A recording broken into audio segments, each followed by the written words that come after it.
வணக்கம் நண்பர்களே, வாழ்க வளமுடன். நேரத்தில் 3 வகையான நேரங்கள் இருக்கின்றன. அதாவது நீண்ட நேரம், இடைப்பட்ட நேரம், குறுகிய நேரம். இந்த நீண்ட நேரத்தை யார் சரியாக பயன்படுத்திக் கொள்கிறார்களோ அவர்கள் வாழ்க்கையில் வெற்றியை அடைகிறார்கள். உதாரணத்திற்கு, ஒரு மாணவனுக்கு வருடத்தின் இறுதியில் தேர்வு வருகிறது. அவன் ஜூன் 1ஆம் தேதியிலிருந்தே படிக்க தொடங்கிவிட்டான் என்றால் அவனுக்கு எந்த விதமான ஒரு பிரச்சனைகளும் வருவதற்கு வாய்ப்பு கிடையாது. அவனுக்கு எப்படி சொல்வது, அதாவது அவன் அந்த தேர்வினை பயமின்றி, பதட்டமின்றி, எந்த விதமான ஒரு மனசோர்வுமின்றி தைரியமாக எதிர்கொள்ள முடியும். காரணம், அவன் ஜூன் 1ஆம் தேதியிலிருந்தே படிக்க தொடங்கி விடுகிறான்.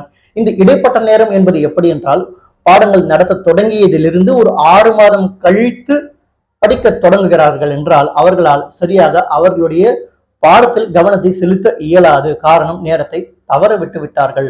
அவர்கள் தேர்வினை எதிர்கொள்ளும் போது அவர்களுக்கு ஒரு பயமும் பதட்டமும் தன்னம்பிக்கை இல்லாமலும் அவர்கள் உணர்வதற்கு நிறைய வாய்ப்புகள் இருக்கின்றன. மூன்றாவது எப்படி என்றால், இதை பற்றி பேசுவதற்கே பயமாக இருக்கிறது. காரணம், இது குறுகிய நேரம். அதாவது இன்றிலிருந்து ஒரு வாரத்தில் தேர்வு என்று வைத்துக் கொள்ளுங்கள். அவர்கள் அப்போதுதான் படிக்க தொடங்குவார்கள். அவர்களால் எந்த விதமான ஒரு செயலையும் சரியாக செய்ய இயலாது. அவர்களுடைய கவனம் சரியாக இருக்காது. அவர் போக்கஸ் என்று சொல்லுவோம் அல்லவா, எதை செய்தாலும் அதில் ஒரு கவனம் இருக்காது, ஒரு தடுமாற்றம் இருக்கும், ஒரு பயம் இருக்கும், தன்னம்பிக்கை இருக்காது.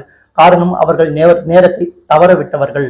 ஆகையால் நேரத்தை சரியாக பயன்படுத்திக் கொள்ளுங்கள். இந்த நீண்ட நேரம் என்பது மிக மிக முக்கியமான ஒன்று. காலத்தை தாழ்த்தக்கூடாது. அதாவது இன்று செய்து கொள்ளலாம், நாளை செய்து கொள்ளலாம், நாளை பார்த்துக் கொள்ளலாம், நாளை மறுநாள் என்று நீங்கள் எப்படி தள்ளி போட்டு சென்று கொண்டே இருக்கிறீர்களோ உங்களுக்கு அந்த அளவுக்கு பணி சுமை அதிகரித்துக் கொண்டே இருக்கிறது என்பதை அனைவரும் புரிந்து கொள்ள வேண்டும். ஆகையால் நீண்ட நேரத்தை சரியாக பயன்படுத்திக் கொள்ள வேண்டும்.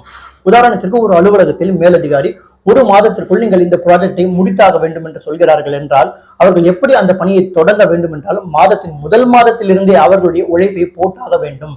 அந்த ப்ராஜெக்டிற்கு தேவையான எப்படி சொல்வது உபகரணங்கள் அனைத்தையும் வாங்குவதிலிருந்து அதனை எப்படி பயன்படுத்த வேண்டும் என்று அனைத்தையும் திட்டமிட்டு செய்யும் போது என்ன நேரும் என்றால் அந்த மாதத்தின் இறுதியில் அவர்கள் அதனை சரியாக சமர்ப்பிக்க முடியும். எந்த விதமான ஒரு பிரச்சனையும் இருப்பதற்கு வாய்ப்பு கிடையாது. ஆகையால் இந்த நீண்ட நேரத்தை யார் யாரெல்லாம் சரியாக பயன்படுத்திக் கொள்கிறார்களோ அவர்களால் வாழ்க்கையில் வெற்றியை மட்டுமே அடைய முடியும்.